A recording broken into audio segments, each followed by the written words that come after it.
alaihi wasallam. Pian kada usah terlalu banyak umpat campur terhadap apa yang terjadi pada keluarga Nabi Muhammad. Ini kadang yang jadi masalah, kita yang jaba ini, kita yang orang biasa ini berani-berani memasuki ranah kehormatan keluarga Nabi Muhammad. Jangankan kita yang jaba yang kada diisi apa-apa, pernah suatu hari ada pertanyaan kepada seorang ulama, itu diriwayatkan oleh Habib Zain bin Semit dalam Manhajus Sawi. Mana mulianya antara orang alim tapi biasa, orang kayak kita nih, nang kada tahu juga keturunan siapa. Orang biasa seperti kita, misalnya, lalu orang tuh alim, lalu ada Habib, maaf, mungkin tidak sealim yang ini. Secara zahir tampaknya yang ini alim benar, si kiai ini alim. Sedangkan si Habib ini kesian tampaknya kada tapi alim. Mana mulianya? Maaf. Bahkan si Habib ini dilihat tampaknya tuh model kayak kada waras. Sedangkan ini alim, banyak memiliki pengikut, banyak memiliki jamaah, banyak memiliki pondok dan segala macam. Sekarang mana mulianya antara mereka? Maka ulama sepakat mengatakan bahwa tetap mulia Habib meskipun kada alim. Kenapa kemuliaan Habib ini tidak bisa disaingi oleh siapapun? Karena kemuliaan si alim, kemuliaan kiai, itu kemuliaannya ada pada sifat. Sedangkan Habib itu kemuliaannya ada pada zat. Maksudnya, ini kiai, itu kenapa dihormati orang? Lantarannya alim, lantaran ada ilmu di dadanya. Ini sifat Tuhan. Bila sifat Allah yang ilmu Allah Ta'ala ada di dadanya, yang mulia. Tapi seandainya suatu saat kiai itu gila, kira-kira masih dihormati orang lah? Kalau kiai itu tiba-tiba gila, kira-kira masih dihormati orang lah? Kada. Karena kemuliaannya ini sifat. Lantaran ilmu itu ada di dadanya, makanya dimuliakan orang. Seandainya Allah cabut ilmunya, maka orang itu kada bakal lagi dimuliakan orang. Jadi kemuliaannya itu hanya berdasarkan sifat, hanya ilmu yang berada sementara di dirinya. Nah, sedangkan keluarga Nabi Muhammad ini di dalam darahnya mengalir darah Nabi Muhammad. Zat, inya alimkah, kada alimkah, kelakuannya A kah, B kah, inya waras kah, maaf dalam tanda kutip gila kah, tetap di dalam tubuhnya mengalir darah Nabi Muhammad SAW. Jadi kada ada urusan pian umpat campur terhadap kehormatan keluarga Nabi Muhammad SAW. Dulu diceritakan oleh Habib Ahmad bin Hasan Al-Attas dalam surat beliau. Al-Habib Ahmad bin Hasan pernah bercerita dulu. Ini bahasa Habib Ahmad bin Hasan. Wa takhallaqa ba'du ali baitin nabi bi akhlaqin damim. Bi akhlaqin damimah. Ada sebagian keluarga Nabi dulu yang mungkin inya berakhlak kurang bagus. Entah apakah yang mereka lakukan, walhasil akhlaknya kurang bagus. Lalu tiba-tiba ada seorang kiai, ada orang alim yang ma'iktirat. Sampai tidak sadar terucap, "Napa itu jar Habib itu jar?" Pokoknya mengucapkan sesuatu seakan-akan kenapa jadi Habib tuh kelakuannya kayak itu? Kenapa Habib tuh adabnya begitu? Kenapa Habib sifatnya kok begitu? Tingkah lakunya kok begitu? Sampai mulutnya terlalu lancang membicarakan tentang akhlak para Habib.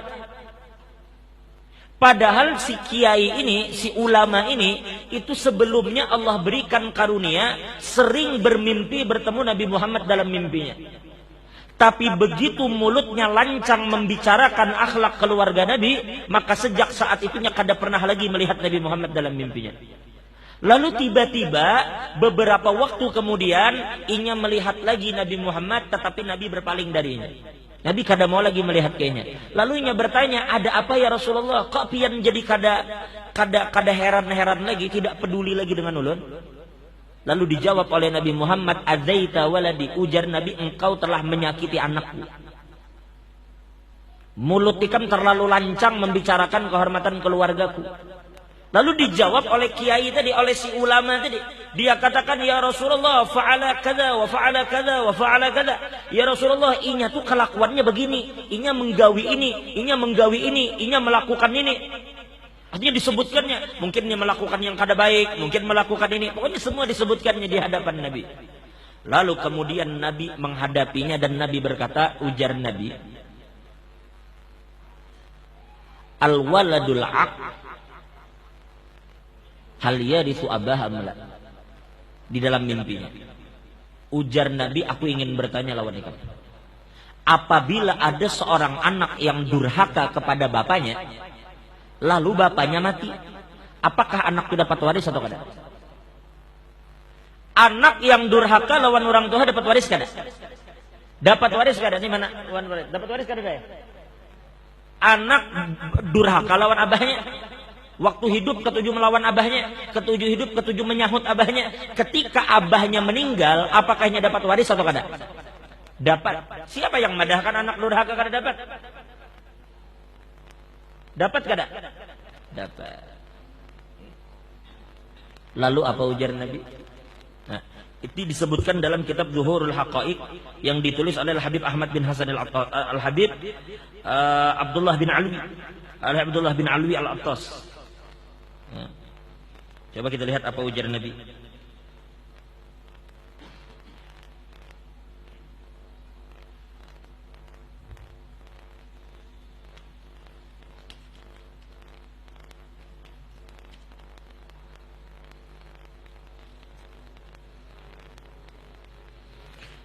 Ulun ulang sekali lagi.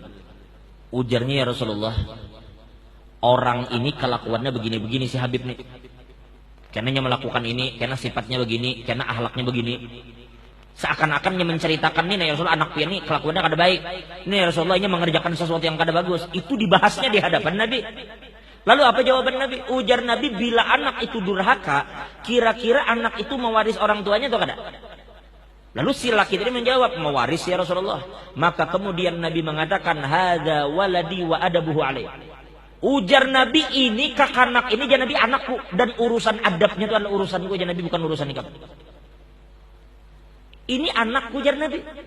Kan Nabi kamu umpat campur urusanku. Masalah adabnya begini, masalah akhlaknya begini, itu urusanku, ujar Nabi, bukan urusan kamu. Paham lah? Sedurhaka-durhakanya anak lawan orang tua, tetap kedurhakaan itu kada akan menghalangi warisan dari orang tuanya. Ini keluarga Nabi Muhammad. Nah, sampai suatu saat, sampai suatu waktu, masalah akhlak mereka itu urusan Nabi Sallallahu Alaihi Wasallam.